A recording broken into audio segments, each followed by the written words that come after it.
નમસ્કાર વિદ્યાર્થી મિત્રો, આજે આપણે ધોરણ 9 નું પ્રકરણ 2 બહુપદીઓ એનું સ્વાધ્યાય 2.3 જોઈશું. આગળ બીજો દાખલો, આપેલ બહુપદી g of x એ આપેલ બહુપદી p of x, g of x A p of x નો એક અવયવ છે કે નહીં એ અવયવ પ્રમેય પરથી નક્કી કરવું. તો અહીંયા આ g of x એ આ બહુપદી p of x નો અવયવ છે કે નહીં ચેક કરવું. તો જેને આપણે અવયવ ચેક કરવાનો હોય એના બરાબર 0 લઈ લેવાનું, આગળના દાખલાને જેમ જ થવાનું. અહીંયા તો અહીંયા g of x કેટલા હતા? x + 1. તો અહીંયા આપણે g of x બરાબર 0 ધારી લઈશું. તો g of x બરાબર કેટલા થશે? 0 ધારી લઈએ. g of x ની કિંમત તો કેટલી હતી? x + 1 હતી. તો x + g of x ની જગ્યાએ x + 1 લખીશું, એના બરાબર 0 થશે.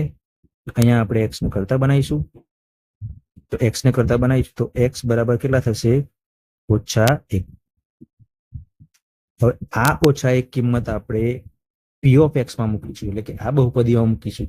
જો જવાબ 0 મળશે તો અવયવ કહેવાશે, 0 ના મળે તો અવયવ કહેવાશે નહીં.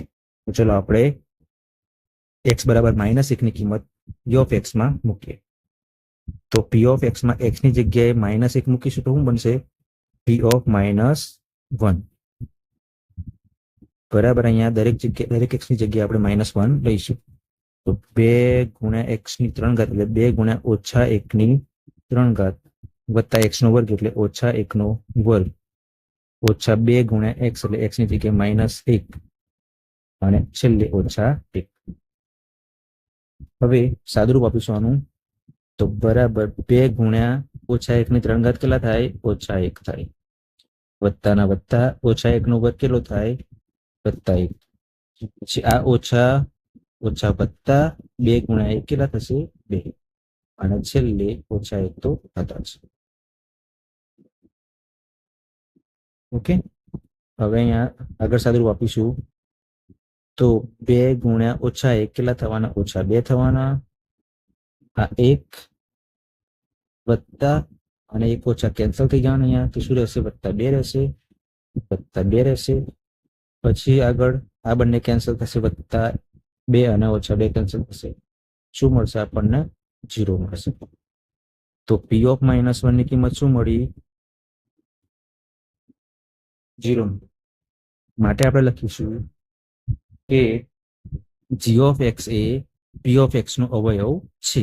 જો 0 ના મળી હોય તો અવયવ થાય નહીં. અહીંયા 0 મળી કિંમત આપણને એટલે અવયવ કહેવાશે. માટે g of x A p of x નો એ બહુપદી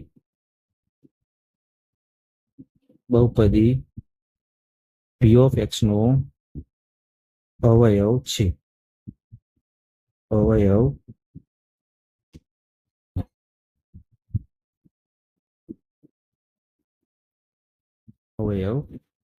છે. એ જ પ્રમાણે બીજું જોઈશું. સેમ પ્રોસેસ અહીંયા કરવાની છે. આપણે g of x A p of x નો અવયવ છે કે ચેક કરવાનું. તો આપણે g of x બરાબર 0 ધારી લઈશું. g of x બરાબર 0 ધારી લઈશું. તો g of x ની કિંમત કેટલી હતી? x + 2. g of x ની જગ્યાએ આપણે મૂકીશું x + 2. એના બરાબર તો 0 ધાર્યા જ છે આપણે. હવે x ને કરતા બનાવીશું તો x બરાબર શું થશે? -2 -2 મળ્યા. આપણે શું કરીશું? -2 ની કિંમત p of x માં મૂકીશું, આ બહુપદીમાં મૂકીશું. જો જવાબ 0 મળે તો અવયવ કહેવાશે, 0 ના મળે તો અવયવ કહેવાશે નહીં. હવે જો આપણે x ની જગ્યાએ -2 લઈએ તો શું થશે? અહીંયા p of -2 is equal to x ની 3 ઘાત એટલે કે -2 ની 3 ઘાત વત્તા 3 × x નો વર્ગ એટલે 3 × -2 નો વર્ગ વત્તા 3 × x એટલે 3 × -2 વત્તા આગળ સાદુરૂપ આપીશું તો -2 ની 3 ઘાત 2 × 2 × 2 એ રીતના 2 × 2 × 2 થાય 8. -2 × -2 × -2 માં પણ 8 જ થવાના. પણ નિશાની કઈ રીતના મૂકવાની?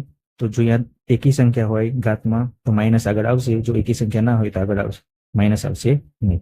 એટલે અહીંયા જવાબ આવશે -8. એ જ રીતના વત્તા 3/3 માઇનસ 2/2 કેટલી થશે? 4. અહીંયા જોઈએ તો વત્તા ઓછા ઓછા 3 × 2 6, એટલે ઓછા 6 વત્તા 1 તો હતા જ.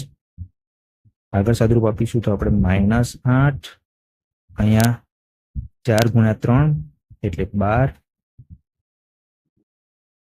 ઓછા 6 વત્તા 1.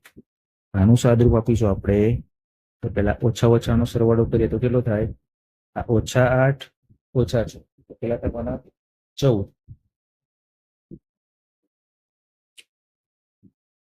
ઓછા 14, નિશાની કઈ હતી? ઓછા હતા, એટલે બંનેનો સરવાળો કેટલો થયો?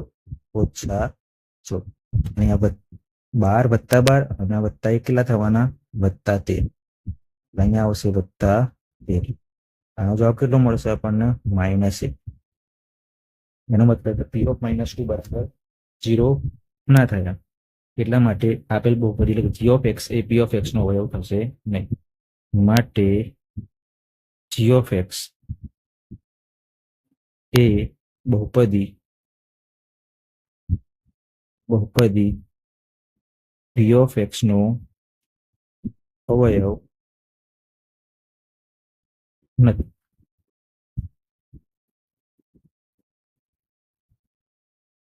એ જ પ્રમાણે બીજાનો ત્રીજો દાખલો જોઈશું. તો અહીંયા g of x A p of x નો અવયવ છે કે નહીં ચેક કરવાનું છે. સૌપ્રથમ આપણે g of x 0 સાથે સરખાઈશું. g of x બરાબર 0. g of x ની કિંમત કેટલી હતી? x - 3. એટલે g of x ની જગ્યાએ આપણે x - 3 લઈશું. x - 3 બરાબર 0 થાય. x ને કરતા બનાવીશું તો x બરાબર શું થશે? x બરાબર થશે 3. x બરાબર 3 મળે એટલે આપણે x ની જગ્યાએ કિંમત કઈ મૂકીશું? 3 મૂકીશું. x ની જગ્યાએ 3 કિંમત મૂકીએ તો શું થવાનું? p of 3 થવાનું. p of 3 નો મતલબ કે x ની જગ્યાએ આપણે બહુપદીમાં 3 મૂકવાના. તો પહેલા x ની 3 ઘાત હતી, તો અહીંયા કેટલી થશે? 3 ની 3 ઘાત થશે. એ જ પ્રમાણે 4x નો વર્ગ એટલે 4 3 નો વર્ગ થશે.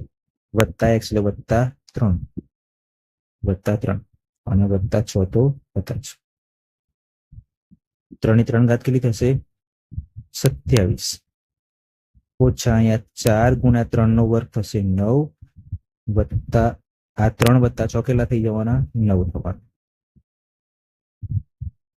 27 ના 27 ઓછા ના ઓછા 9 × 4 કેટલા થશે? 36 વત્તા 9 તો બતાવશે. હવે અહીંયા જોઈએ તો 27 વત્તા 9 કેટલા થશે? 36. 27 વત્તા 9 કેટલા થવાના? 36.